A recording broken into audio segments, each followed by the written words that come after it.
बिस्मिल्लाहिर्रहमानिर्रहीम अस्सलाम वालेकुम। एमडी कैट 2022 और लास्ट के 13 दिन। फ़र्ज़ कर लो क्रिकेट मैच चल रहा है। मैच के लास्ट के 3 ओवर हैं। आपका स्कोर हो चुका है 150। अब आपने 200 के करीब जाना है। इतना स्कोर करना है कि आपको लगे कि ये अच्छा स्कोर है और आपका इस पर एडमिशन हो जाएगा। आपका इंडिविजुअल स्कोर भी 90 हो चुका है और आपके अब नर्वस 90 चल रहा है और आपने इस तरह से मैनेज करना है कि आपका 100 भी हो जाए और आपका 90 में कोलैप्स भी ना हो। जो लास्ट के 3 ओवर हैं, यानी कि जो अब रह गए हैं 13 दिन एमडी कैट के, लास्ट के 3 ओवर मैच के और एमडी कैट के 13 दिन, ये मैं इस तरह से दोनों को रिलेट कर रहा हूँ। ये आपके लिए मेक और ब्रेक सिचुएशन है। इसमें बहुत से स्टूडेंट ऐसे होंगे जो पूरा साल अच्छा नहीं कर सके, वो इसमें अच्छा परफॉर्म करेंगे और उनका एडमिशन हो जाएगा। और बहुत से ऐसे हैं जिन्होंने अच्छा किया लेकिन लास्ट पे कोलैप्स हो जाएगा। पाकिस्तान इंडिया का मैच देख लो, पाकिस्तान पूरा मैच अच्छा चलता रहा बॉलिंग में, लेकिन लास्ट के 3 ओवर में कोलैप्स कर गया। और दूसरी तरफ इंडिया को देखो, पूरा मतलब 16 ओवर तक मैच मतलब वो इंडिया के हाथ में नहीं था, 17 ओवर तक, लेकिन लास्ट के 3 ओवर जो थे उसमें उसने अच्छा परफॉर्म किया और उसका एडमिशन हो गया और उसने मैच जीत लिया। अब सेम 3 तरह की कैटेगरीज हम स्टूडेंट्स में बनाते हैं। एक कैटेगरी जिसने नंबर लास्ट के 3 ओवर्स में करने हैं 20 रन 25 रन करने हैं, उसका ये होना है कि उसका प्राइवेट मेडिकल कॉलेज में एडमिशन हो जाए और उसका ड्रीम जो है डॉक्टर बनने का वो पूरा हो जाए। दूसरी कैटेगरी मोस्टली स्टूडेंट्स के है जो कि ड्रीम जिनका ये है कि उनका किसी भी मेडिकल कॉलेज में एडमिशन हो जाए। और वो कितना स्कोर करेंगे, वो 30 से 35 स्कोर करेंगे, यानी 180 टू 185 तक।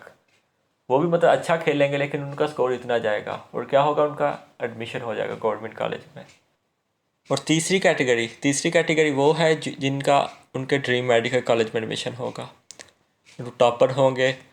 और मोस्टली स्टूडेंट का ड्रीम ये है कि उनका एडमिशन हो किंग एडवर्ड में एडमिशन हो या इलामा इकबाल मेडिकल कॉलेज में एडमिशन हो।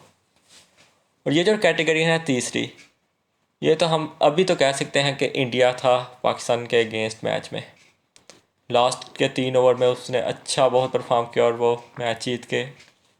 और अगर एमडी कैट देखें तो उसने टॉप कर लिया और उसका ड्रीम मेडिकल कॉलेज में एडमिशन हो गया। लेकिन अगर मैं इसे क्रिकेट के बगैर भी अगर बोलूँ तो दूसरी कैटेगरी इस तरह से मुख्तलिफ है कि तीसरी कैटेगरी में अल्लाह ताला का करम है बंदे पे। वीडियो 2 तरह के स्टूडेंट के लिए है। एक स्टूडेंट वो है जिसने स्टडी की है, उसका मतलब सिलेबस कंप्लीट हो गया, उसने फुल बुक टेस्ट वगैरह भी दे लिए। और दूसरा स्टूडेंट वो जिसका भी सिलेबस नहीं कंप्लीट हुआ, यानी उसकी उतनी तैयारी नहीं अभी हुई। अब वीडियो का जो डिटेल में जाने से पहले मैं आपसे 2 बड़ी ज़रूरी मैंने बातें करनी है। सबसे पहली बात यह है कि हम क्या करते हैं, एकेडमी जाते हैं, उधर टेस्ट होता है और मोस्टली स्टूडेंट ये करते हैं कि टेस्ट ले आते हैं साथ ही। मैं भी मतलब शुरू में ले आता था, पहले 2 साल मैं भी लेके आता रहा। फिर हम करते हैं कि डिफरेंट जो वेबसाइट, इसके अलावा जो ग्रुप्स वगैरह होते हैं, उधर जो एमडी कैट का मटेरियल आता है वो हम सेव करते जाते हैं और वो हमारा कंपाइल होता जाता है। और 2 GB 4 GB कितनी कितनी मतलब फ़ाइल इंक्रीज़ हो के इतना हमारे पास मटेरियल इकट्ठा हो जाता है। और हम कहते हैं कि ये हम कर लेंगे लास्ट पे, बिल्कुल लास्ट पे जाकर, लास्ट वीक मतलब टेस्ट से पहले हम ये सारा क्लियर कर लेंगे। फिर जब लास्ट आता है फिर उसका टाइम ही नहीं रहता करने का। तो सबसे ज़रूरी बात यह है कि ये जो आपके पास अभी मटेरियल है आपके पास स्टडी का, चाहे वो टेस्ट हो किसी एकेडमी के हों या वैसे आपके पास जो दूसरा मटेरियल है, वो आपने ख़त्म करना है। वो किन दिनों में करना है, लास्ट वीक से पहले, अगर आपके पास मतलब सिलेबस कंप्लीट हो गया है तो कोशिश करो कि लास्ट वीक आने से पहले पहले जो आपने करना है, प्रैक्टिस, इजाफी प्रैक्टिस करनी है, वो सारा कंप्लीट कर लो। और दूसरी बात यह कि सिलेबस आपने पूरा पढ़ लिया, लेकिन अक्सर ये होता है कि कुछ पॉइंट होते हैं, कोई कोई चैप्टर होता है, कुछ टॉपिक्स ऐसे होते हैं जो कि आपको क्लियर नहीं होते। सो आपने कोशिश करना है कि सबसे पहले आपने उन टॉपिक्स को क्लियर कर लेना है। उससे उससे क्या होगा, जब आप लास्ट रिवीजन करोगे तो वो आप एक फ़्लो में सारा चलते जाओगे, तो आपको मतलब उसमें ज़्यादा टाइम नहीं लगेगा और आपका टाइम बचत हो जाएगी। अब वीडियो के डिटेल में आपको सारा कुछ बताता हूँ कि आपने करना आप किस तरह से है। अब जिन स्टूडेंट ने तो तैयारी कर ली है, उनके लिए आपने जो 13 दिन है ना, वो आपने 2 में डिवाइड कर लेने हैं, एक लास्ट वीक और बाकी उससे पहले जितने भी दिन थे। ये मैंने वीडियो पहले बनानी थी 1 मंथ के लिए, फिर मैंने बनानी थी 20 दिन के लिए, फिर 15 दिन के लिए, लेकिन मुझे टाइम ही नहीं लगा, ना मैं वीडियो बना सका। लेकिन ये है कि लास्ट का वीक अपने साइड पे कर लेना और उससे पहले के दिन, जैसे मैंने पहले बताया कि जो आपके पास मटेरियल है वो आपने ख़त्म करना है। साथ में आपने फेडरल की बुक है, अगर आप करना चाहो तो कोशिश करो कि फेडरल की बुक में जो शॉर्ट लिस्टिंग आपने या की है या नहीं की, जैसे भी आप फेडरल की बुक भी आप ये 6 दिन ही सिर्फ पढ़ो और आप जितना कर सकते हो कर लो। और उसके बाद फिर लास्ट का जो वीक है वो फिर क्या है, वो डिवीजन का वीक है। उसमें आपने दिन को डिवाइड कर लो। आप 2 दिन रख लो बायोलॉजी के लिए, 2 दिन आप रख लो केमिस्ट्री के लिए, 1 दिन फिज़िक्स के लिए और 1 दिन ही इंग्लिश के लिए। ये काफ़ी ज़्यादा टाइम है, 6 दिन। और जो लास्ट पे 1 दिन बचेगा उसमें आपने जो मतलब जो बताओ ऐसे जो पॉइंट हैं, जो वैल्यूज़ वगैरह हैं वो जो भूल जाती हैं वो आप एक बार देख सकते हो। इसके अलावा फिज़िक्स के फार्मूलाज वगैरह देखो, इंग्लिश के जो वोकैब हैं उनके मतलब उर्दू मीनिंग कर लो, वो इनफ होंगे। अब सब्जेक्ट वाइज भी अगर बात करें तो बायोलॉजी का आप किस तरह से करोगे, आपने सिंपल सी एक रीड दे लेनी है, बुक रीड करो। उसके अलावा जो आपके जो बुक के लास्ट पे समरी लिखी है, समरी लिखे ग्लॉसरी है, वो आप एक बार रीड कर लो, क्योंकि अक्सर क्वेश्चन उससे बेस आ जाते हैं। उसके बाद आपने क्या करना है कि जो बुक के एमसीक्यूज हैं वो सॉल्व कर लो। और जब मतलब आप फर्ज करो आपने सारी बायोलॉजी एक बार रीड कर लिया, फिर आप अगर चाहते हो कि मैं एक टेस्ट दे लूँ तो फिर क्या है कि आप एक सिर्फ एफएलपी सॉल्व कर लो। लेकिन उसको भी आपने सीरियस नहीं लेना, क्योंकि ये अभी आपकी तैयारी चल रही है। सिर्फ बायोलॉजी आपका सब्जेक्ट नहीं है, आपका सब्जेक्ट क्या है, चारों सब्जेक्ट हैं। और जब तक आप चारों सब्जेक्ट नहीं कर लेते आप ये नहीं कह सकते कि मेरी तैयारी पूरी है या नहीं है। हाँ, आपका एमसीक्यूज हो सकता है फिर भी गलत हो जाए, लेकिन ये जो टेस्ट हैं एकेडमी के और जो एमडी का टेस्ट है ये बिल्कुल दोनों अलग अलग चीज़ें हैं। तो ये आपने जहन में रखना है और इसे लेके ही आगे चलना है। उसके बाद आपने क्या करना है, आपने केमिस्ट्री करनी है। केमिस्ट्री के लिए भी आपके पास 2 दिन है। पहले शुरू करो ऑर्गेनिक केमिस्ट्री से, क्योंकि आपको जैसे मैं पहले ट्रिक्स वगैरह वो अब इतना आपको फ़ायदा नहीं कि आप इस तरह से करो ये सारा कुछ। अब आपने जनरल रीड देनी है, लेकिन फिर भी ये है कि ऑर्गेनिक में आप जैसे रिएक्शन वगैरह है आपको सिर्फ पता हो कि अल्केन से अल्कीन बनाना है, ये रिएक्शन का नाम कौन सा है। इसके अलावा जो अल्कोहल के रिएक्शन है उनका नाम कौन सा है, अगर आपको सिर्फ नाम पता हो ना, जैसे अल्कोहल देता है सब्स्टिट्यूशन रिएक्शन, अभी अभी शायद मैं गलत आपको बता रहा हूँ, लेकिन ये आपको पता होना चाहिए।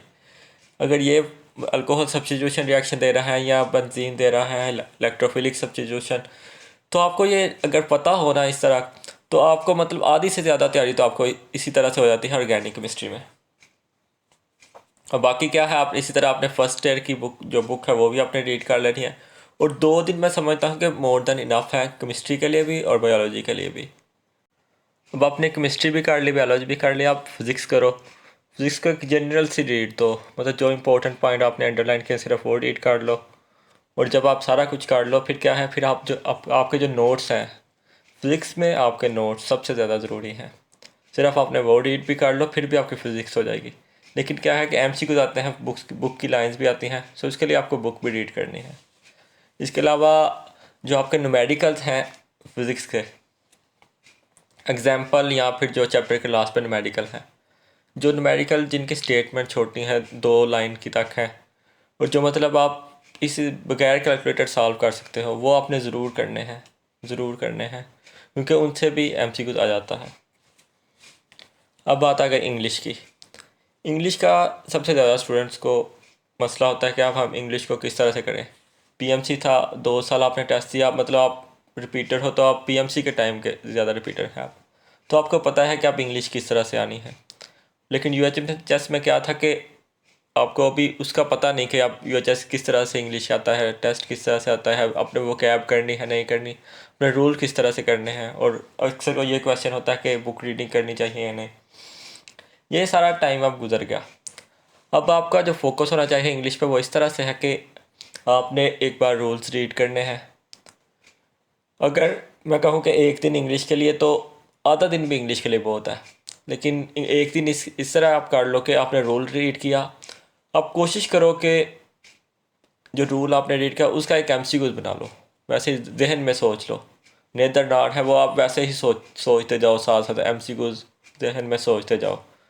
और जितने मतलब आप इजीली कर सको जो इम्पोर्टेंट टॉपिक है, जैसे वर्ब हो गया, सब्जेक्ट वर्ब एग्रीमेंट, नाउन हो गया, प्रोनाउन हो गया, ये मतलब जो है ना ये आपने इनके मतलब आप थोड़े बहुत एमसीक्यूज वगैरह बना लो, क्योंकि ये यही ज़्यादा आते हैं। और जहाँ की बात है बुक रीडिंग की, वो इतना आप टाइम नहीं है, वो आपको ज़रूरत नहीं। और वो कैब आप किस तरह से करोगे, वो कैब आपने 2019 वाली भी कर सकते हो, या वैसे ही अगर अकेडमी वाले आपको करवा रहे हैं तो वो भी आपके लिए इनाफ होंगी। अगर आपने मतलब वो कैब अभी तक नहीं की तो आपके लिए आपने करना क्या है कि आपने जो वो कैब के 213 वर्ड हैं या 209 वर्ड हैं, उसके आपने उर्दू मीनिंग ज़रूर कर लेने हैं यार।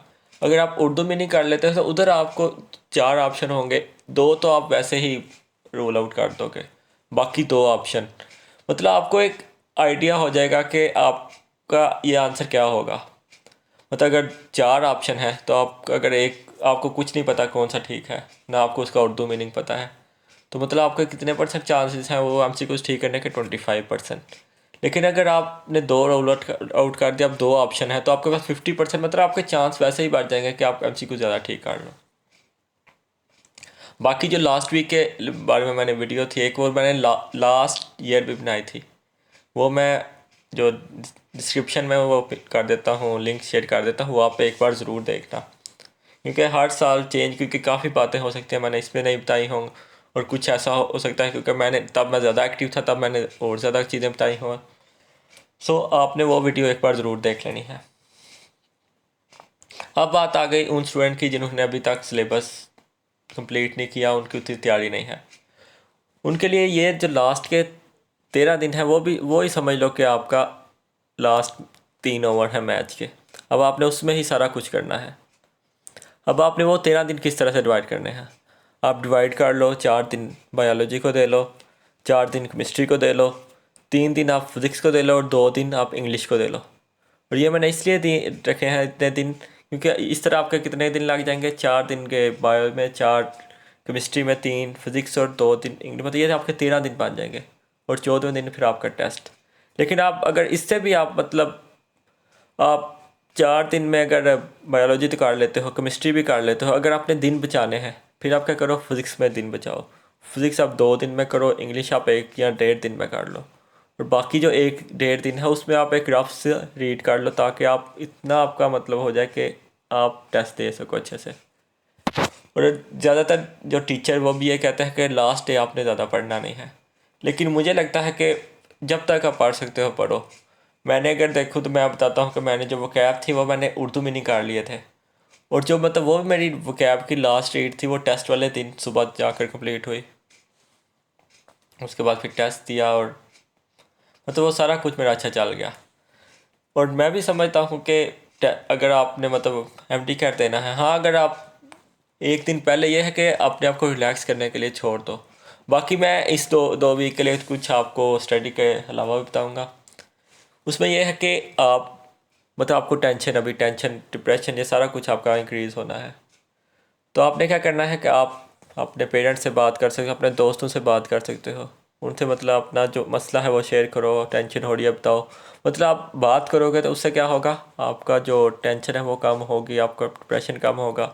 और एक यूज़ होता है वर्ड बर्न आउट, मतलब उकता आ जाना, आप पढ़ के उकता गए हो, मतलब उसका भी आपको फ़ायदा होगा। बाकी मैं ऑलवेज़ अब अवेलेबल हूँ आपके लिए इन 13 दिन के लिए। अगर आपको कोई भी मसला है आप मुझे कॉल कर सकते हो, मैसेज कर सकते हो, या ग्रुप में वैसे पूछ सकते हो। मैं पूरी कोशिश करूँगा आपको गाइड करने की।